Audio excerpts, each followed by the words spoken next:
Film dimulai dengan menampilkan dua wanita muda yang bernama Jum dan Ratih. Mereka ditugaskan untuk menjaga Dhela secara bergantian. Dhela adalah gadis yang sengaja dikurung dan diikat di dalam kamar khusus karena terkena santet, dan harus ditutup dengan keranda. Waktu itu Jum merasa takut untuk menangani Dhela seorang diri, dia ingin meminta bantuan kepada Ratih. Pada awalnya Ratih menolak, namun setelah mendengar cerita Jum, Ratih pun terpaksa menurutinya. Di saat mereka menutup tubuh Dhela dengan kerandanya, ternyata tangan Dhela menjuntai keluar dari keranda. Saat Ratih selesai membenahinya, tiba-tiba Dhela mencekik leher gadis tersebut. Dhela bangkit dan dengan beringasnya menghabisi Ratih.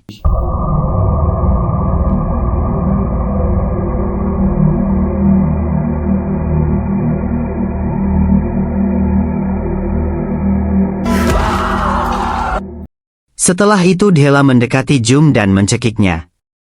Dengan tatapan menakutkan, di belakang tubuh Dhela keluar sosok tangan yang begitu mengerikan. Scene berikutnya kita diperlihatkan seorang gadis manis yang bernama Sri Rahayu. Dia bekerja di warung makan milik Bumina.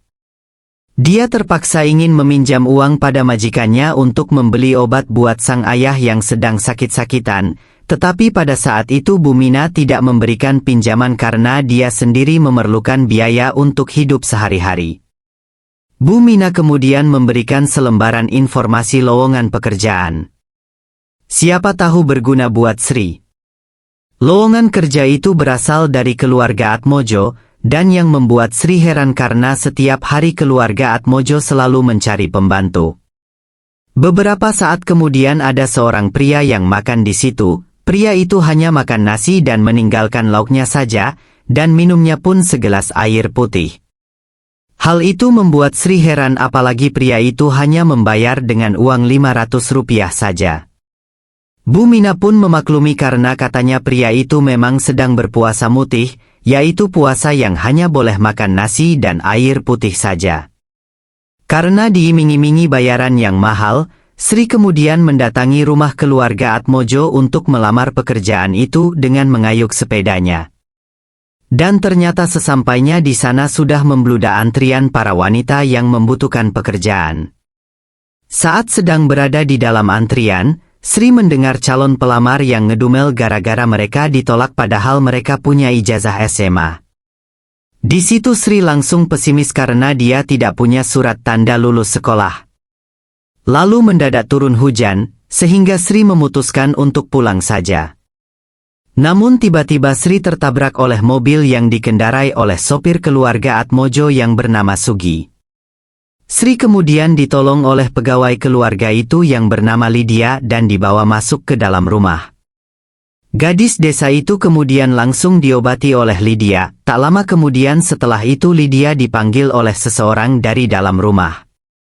Sementara Lydia ke belakang, Sri Rahayu menyempatkan diri untuk melihat-lihat isi rumah tersebut. Pandangannya tertuju pada sebuah lukisan seorang wanita yang menggendong bayi berkepala dua, namun setelah diamati lagi lukisan bayi itu berubah menjadi kepala satu dan matanya melirik ke arah Sri. Sri kemudian dikagetkan oleh Lydia yang kembali dan memberitahunya bahwa kepala keluarga Atmojo yang bernama Mbah Karso ingin bertemu dengannya. Lydia juga mengatakan bahwa tidak semua orang bisa bertemu dengan Mbah Karso. Ini menjadi kesempatan buat Sri, siapa tahu dia bisa langsung diterima bekerja di sana. Dia pun langsung dibawa Lydia masuk ke dalam kamar Mbah Karso. Di dalam kamar itu Mbah Karso bertanya nama lengkap Sri dan wetonnya Sri, namun anehnya Mbah Karso sudah tahu bahwa Sri lahir di weton Jumat Kliwon. Katanya dia bisa mencium aroma Wijaya Kusuma yang ada di dalam tubuh Sri. Sri kemudian dibawa masuk ke ruangan khusus oleh Mbah Karso. Di tempat itu Mbah Karso membakar rambut Sri sebagai ritual pengikat perjanjian di antara mereka, dan nyawa Sri sudah tergadai di tangan Mbah Karso.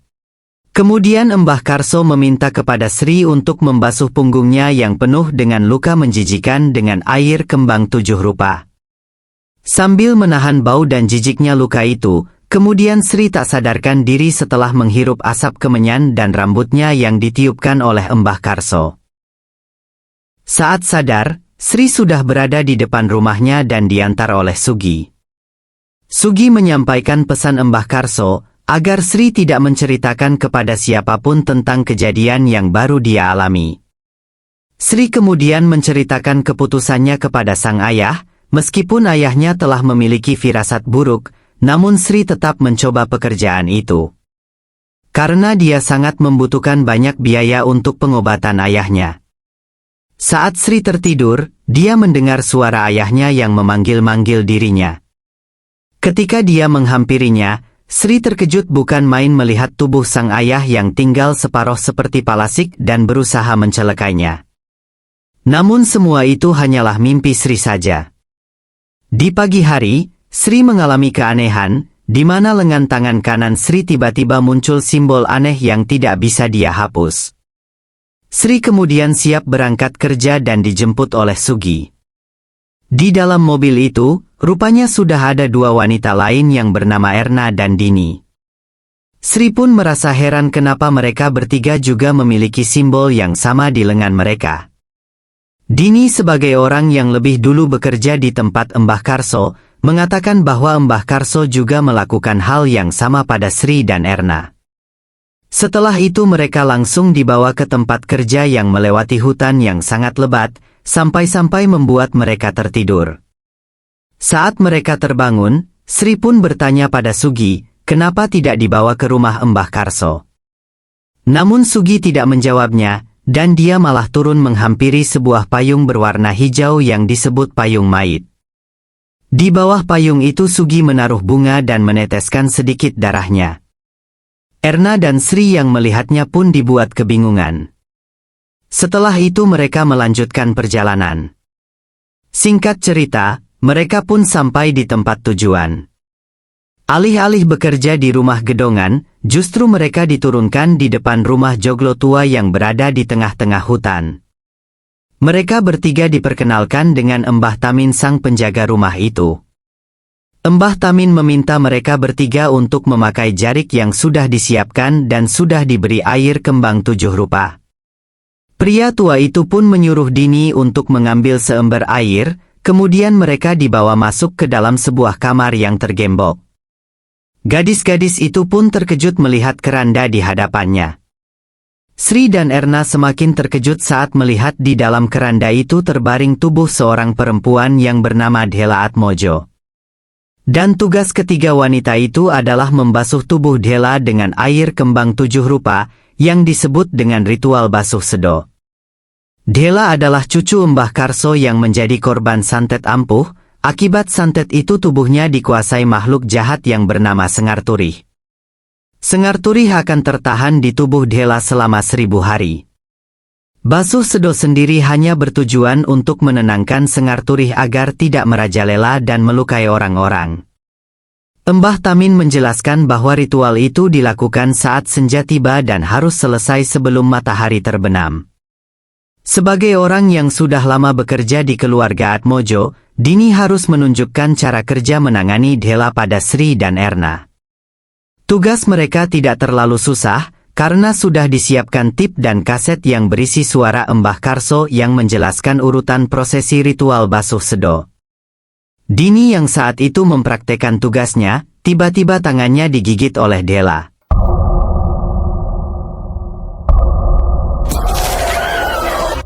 Untungnya tangan Dini berhasil terlepas dan Embah Tamin segera mengambil alih tugas Dini.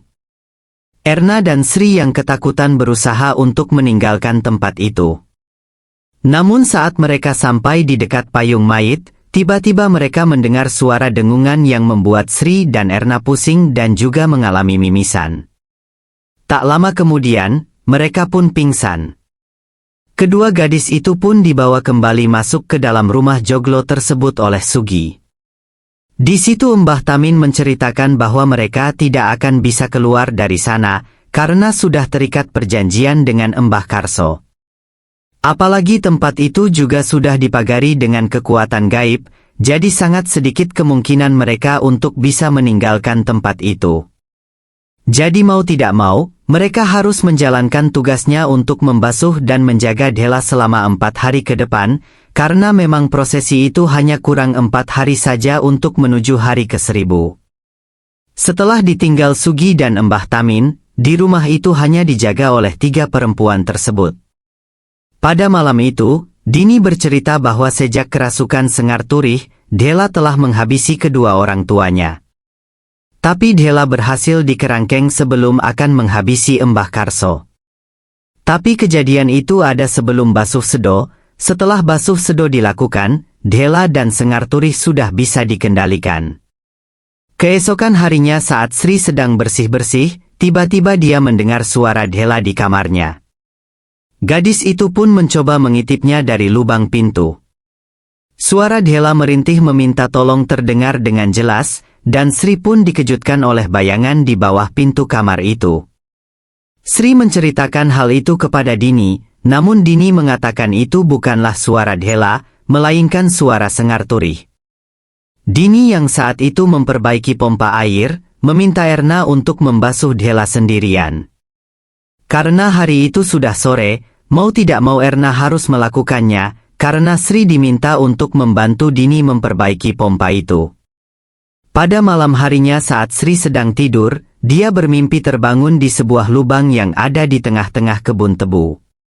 Sri mendengar jeritan wanita yang meminta pertolongan. Saat dia mencarinya dan sampai di depan sebuah rumah tua, Sri merasa ada sesuatu yang mengikutinya. Ternyata ada seorang pria yang tidak begitu jelas ingin mencelakainya. Beruntungnya, saat itu Sri langsung bangun dari tidurnya dan hari sudah pagi. Anehnya di dalam dunia nyata, Sri benar-benar membawa daun tebu dan kakinya kotor penuh dengan tanah. Di sela-sela sarapan pagi, Sri menceritakan mimpinya kepada kedua temannya. Namun Dini menganggap semua itu hanya bunga tidur saja. Pada sore hari, di hari ke-998, menjadi tugas Sri untuk membasuh Dela. Waktu itu Sri menemukan secuil bunga mawar di bawah keranda Dela.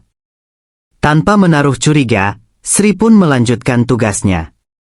Keanehan muncul terjadi pada saat kaset suara Embah Karso tiba-tiba sudah berada di dalam tip, dan saat diputar suara itu sudah berada di tengah-tengah prosesi ritual. Sri lalu berusaha membalikkan kaset itu ke posisi awal, namun kaset itu malah macet. Tiba-tiba panggilan suara Dela mengagetkannya. Sri dengan ketakutan nekat membuka kain keranda itu, dan mengobrol dengan Dela layaknya seorang teman. Sri bercerita tentang adiknya yang sudah meninggal.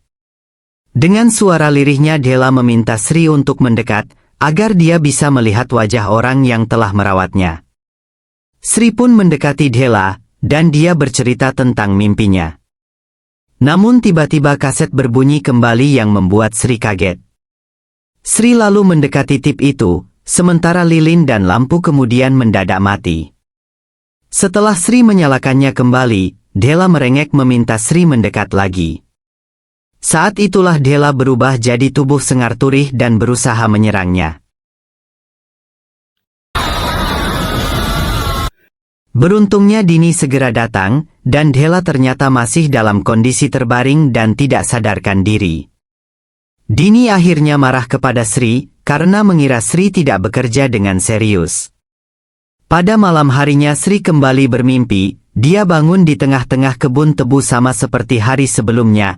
Sri menghampiri rumah tua yang ada di sana dan dia mencoba memanggil penghuninya.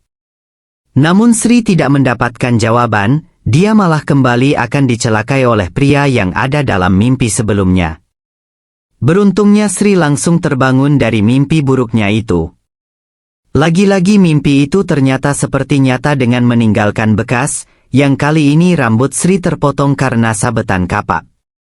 Tak lama kemudian Sugi dan Embah Tamin datang dengan membawa barang-barang. Entah apa yang akan direncanakan keluarga Atmojo dengan menggunakan cangkul. Sugi menggali tanah di depan rumah tua tersebut, sementara itu kepada Embah Tamin, Sri menceritakan kejadian-kejadian yang dia alami saat membasuh Dela, serta mimpi-mimpi buruk yang datang padanya.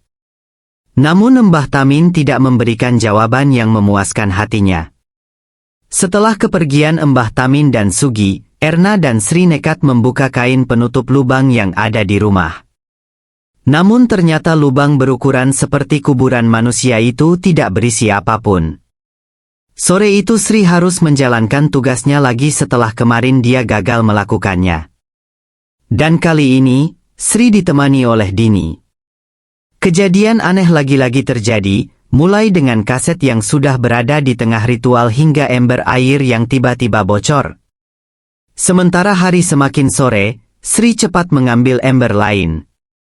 Naasnya lagi, pompa air yang mendadak rusak kembali. Dini yang panik segera menghampiri Sri, sedangkan kamar Dhela dijaga oleh Erna. Setelah air didapatkan, mereka malah mendapati Dhela sudah tidak berada di kerandanya. Rupanya Dhela menangis di sudut kamarnya, yang kemudian Dini mencoba untuk menjinakkannya. Kemudian lilin tiba-tiba mati, dan saat dinyalakan kembali, Dhela menyerang Dini dan Sri. Erna bergegas masuk, tetapi Dhela kembali menghilang di tengah-tengah ketakutan mereka. Namun tiba-tiba Dhela menarik Erna dan menganiayanya.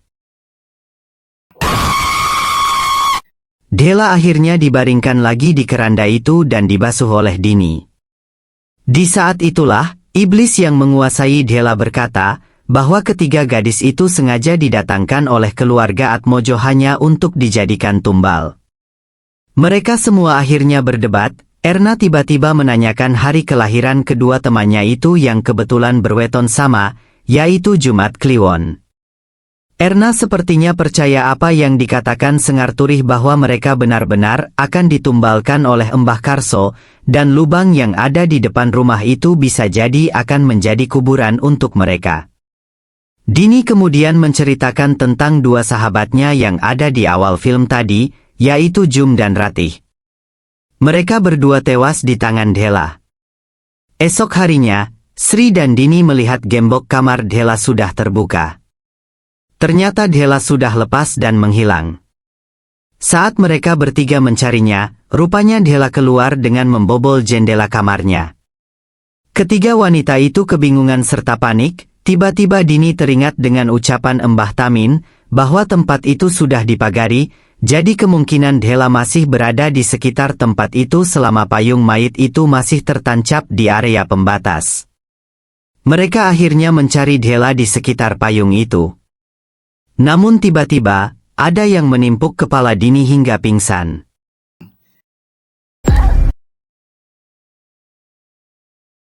Sedangkan Sri sampai terperosok dan hampir saja tertancap kayu saat dia memastikan payung itu. Di belakangnya, tiba-tiba Dhela muncul dan menyerangnya. Beruntung sekali Mbah Tamin datang dan menyiramkan air kembang 7 rupa pada Dhela. Namun anehnya, Erna malah sengaja menusuk punggung Mbah Tamin dan berusaha melepaskan ikatan tangan Dhela. Bahkan apa yang dilakukan Erna, membuat Sri kaget dan tidak percaya. Erna juga sesekali mengayunkan pisaunya kepada Sri. Ternyata semua itu sengaja dilakukan Erna. Dia ingin membuat Sengar Turih lepas, karena Mbah Karso yang memulai ini semua. Bahkan kekacauan mereka di dalam rumah itu, Erna lah pelakunya. Yang menimpuk kepala Dini juga Erna lah yang melakukannya. Setelah itu Erna mencoba menghabisi Sri, namun Sri berhasil melawan dan membuat Erna tewas setelah kepalanya tertancap kayu. Beruntung, Dini dan Mbah Tamin masih selamat. Setelah insiden penganiayaan yang dilakukan Erna, mereka kemudian membawa mayat Erna masuk ke dalam rumah. Dan Mbah Karso juga datang ke rumah itu. Kemudian Sri memutuskan untuk meninggalkan tempat itu karena merasa bersalah telah menghabisi Erna. Namun mereka semua menguatkan Sri, karena memang itu bukan kesalahannya dan mereka semua membutuhkan bantuan Sri untuk menyelamatkan Dhela. Mbah Tamin mengatakan, bahwa cuma darah Sri yang memiliki aroma Wijaya Kusuma dan arum gandum, sama seperti pengirim santet itu yang bernama Sabdo Kuncoro. Mbah Karso menambahkan, apa yang dialami Sri dalam tidurnya itu sebenarnya bukanlah mimpi, melainkan kenyataan di dalam dunia sukma. Di sanalah Dhela disekap selama 1000 hari. Sri adalah orang pertama yang bisa berhubungan dengan Sabdo Kuncoro, dan hanya Sri lah yang bisa masuk ke dalam dunia sukma untuk menyelamatkan Dhela. Mbah Karso memohon bantuan dari Sri, dan akhirnya Sri pun terpaksa menerima permohonan Mbah Karso. Kemudian Dini bertugas menjaga Basuh Sedo agar jangan sampai terputus. Lalu Mbah Karso membekali Sri dengan sebuah pisau kecil yang nantinya akan digunakan untuk melumpuhkan Sabdo Kuncoro. Mbah Tamin mengatakan bahwa dunia sukma dan dunia nyata itu berbeda. Di sini dunia nyata siang, sementara dunia sukma adalah malam. Jadi Sri diingatkan harus bisa membawa Dhela sebelum matahari terbit di dalam dunia sukma. Kalau tidak, maka Dhela tidak bisa diselamatkan lagi. Ritual pun akhirnya dimulai. Dini membasuh tubuh Dhela, sementara tubuh Sri disiram darah kerbau ireng oleh Sugi. Dalam sekejap, Sri sudah berada di dalam dunia sukma dengan membawa senjata kecilnya. Sri mulai mendobrak rumah yang menyekap Dhela. Dan di saat yang sama, tiba-tiba Dini kehabisan air kembang 7 rupa, sehingga Sengar Turih bangkit dan menyerangnya. Sengar Turih kemudian keluar dari lubang, dan kemudian menghajar Mbah Tamin. Sugi pun tidak tinggal diam, dia segera menyelamatkan Mbah Tamin. Sementara itu di dalam dunia sukma, Sri berhasil menemukan tempat Dhela disekap, namun kuncinya dibawa oleh Sabdo Kuncoro. Sabdo Kuncoro tiba-tiba muncul dan menghajar Sri. Pria itu rupanya adalah orang yang ditemui Sri di warung makan Bumina pada awal cerita tadi. Sri berhasil menusuk perut Sabdo Kuncoro dan segera mengambil kunci pintu yang ada di kalung pria itu. Dan Sri berhasil melepaskan ikatan Dhela. Sementara itu, Sengar Turih hampir saja menyerang Mbah Karso, tapi entah apa yang dikatakan oleh Mbah Karso, tiba-tiba Sengar Turih melepaskan wanita tua itu. Sri dan Sabdo Kuncoro terlibat pertarungan lagi hingga Sri akhirnya tertusuk. Dhela kemudian melepaskan lampu minyak ke arah Sabdo Kuncoro.